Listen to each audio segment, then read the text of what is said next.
guys, it's Peter Doyle here, Precision Vic Golf. Hope you're all keeping well. Just to touch on the subject of shaft flex, obviously it comes up so much, and there's so many new golfers in the last 12-24 months since COVID, and people taking to the golf courses. If you're going into shops or maybe going through pros or retailers or buying online and you're not aware of what shaft you should be buying for your game. So the most important thing you need to look at is when you're buying a shaft for your game is you need to know that the shaft is inconsistent with your body and your swing as such. That's the first thing. If you're not too sure whether it is suitable for you, you should probably try and get some indication of whether the shaft is suitable for your speed. Now, if we go back a number of years ago, and some manufacturers still do this, if you have a look at their shaft recommendations, you will see that some of them will give you guidelines in terms of speed. So historically, you could see regular shafts where they could be anything between, say, 85 miles an hour, maybe up to 100 miles an hour, depending on the torque, which we'll talk about at another stage. Stiff shafts, you could see anything above, say, 95 miles an hour right up to 110 miles an hour. So if you're in a shop situation, or you're on a TrackMan, or you're on a flight scope, or any sort of launch monitor technology, and you have no awareness around the shaft or your club head speed, you could be getting yourself into a bit of a pickle before you even buy that club, unless you've seen comprehensive data which shows that it actually works for you. And the most telltale sign is when you're going to use a club that actually works for you guys, is that the shaft flex will give you the ability to be able to square the club face, and if you're squaring the club face, you're able to hit the ball on a reasonable trajectory in the direction that you want. Okay, now it's not always going to be perfect, but in a perfect world you want to have the ability to be able to square the club face at all times. Okay, so I've got a perfect example here.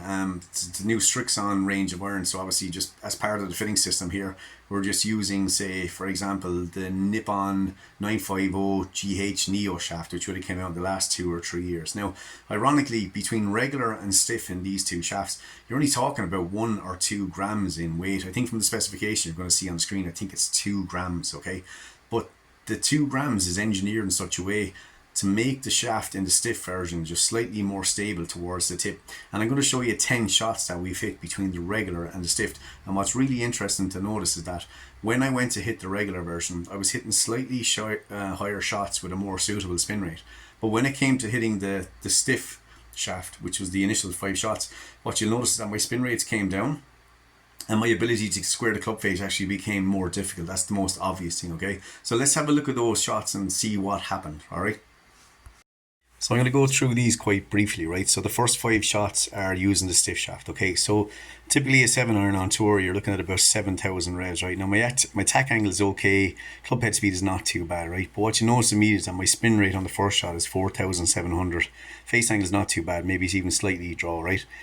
The second one, you can see launch angle once again just a little bit lower, not getting my maximum yardage as I expect, okay? This is using a urethane ball as well. But once then you see spin rate 4,500 revs, okay, quite low. Number 3, same thing, trying to hit my normal little draw with the iron, okay? You can see once again it's coming out quite low, 4,300 again, 5 degrees close, and the launch angle is very, very low, okay?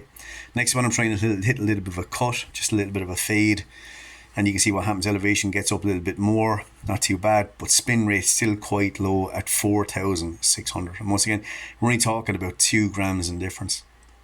Number 5, you can see once again probably the better hit with the stiff shaft, being honest about 163, but spin rate once again 4,500. You're talking 4-iron spin out of that club. Okay, now as soon as you go to number 6, we're going back to the regular version with the same club head. And immediately what you can see is that my overall distance has gone up, my launch angle has gone up, and my ball speed has gone up, and my club head speed, because the shaft weighs a little bit less. But what's interesting to note is if you look at my spin rates are now pushing closer to that magic 7,000 RPM. Just 5,700. It's not bad. You know what I mean? You can take that into account with the ball. Launch angle is higher, able to hit a little bit more of a controlled fade. Okay, not getting away from me as such. Once again, just over 160 yards. Spin rate just over 5,000. So much better numbers, much better launch angles. Okay. Hitting a little bit of a draw with this regular one then on number 9 to see if I can squeeze a little bit more out of it. And once again, I'm up to 168 yards. Spin rate is not too bad, okay? Shutting the face a little bit, so bringing the spin down. And then the last one then, just over 5,200 revs on number 10. Ball staying in the air just a little bit longer, and spin rate once again getting up over 5,000 revs, alright? So once again, you might ask yourself, how do I know what's right for me then when it comes to choosing the right shaft? Well, if no one's disclosing data, or you can't see anything around spin or launch, or most importantly out of all this, guys, is your face angle. If they don't show you face angle on the shot, because I will say this about spin rates on irons, You can buy a set of irons in a situation where you'll go in and you're hitting them straight down the pipe and you're hitting them long. But if your spin rate is down in 4,000, and I've seen it as low as 3,500 on some irons because the shaft would be so wrong, you could be hitting it with an open face or a closed face, and 3,000 and a half, 4,000 revs means the ball's still going in a straight line. So you think, whoopsie do, I'm hitting the ball well. But your ball won't stop when it hits the green, and that's the most important part to being able to score with an iron. So if you're going to get fitted for an iron shaft, make sure your trajectory is right, consistent with the shaft, consistent with the speed or the iron that you're hitting. Make sure your spin rates are right. And then the most important thing about all this is just make sure that your face angle is within a couple of degrees of being square. That's all you need to know. And if you're unsure, you come to someone like ourselves, you come to professional club makers who are actually expertly trained on how to fit and make the best recommendations for you on shaft type for your game. Even when it comes down to something as small as ball type, we can make a proper recommendation on the ball you should be using for your game and not necessarily the most expensive. Okay?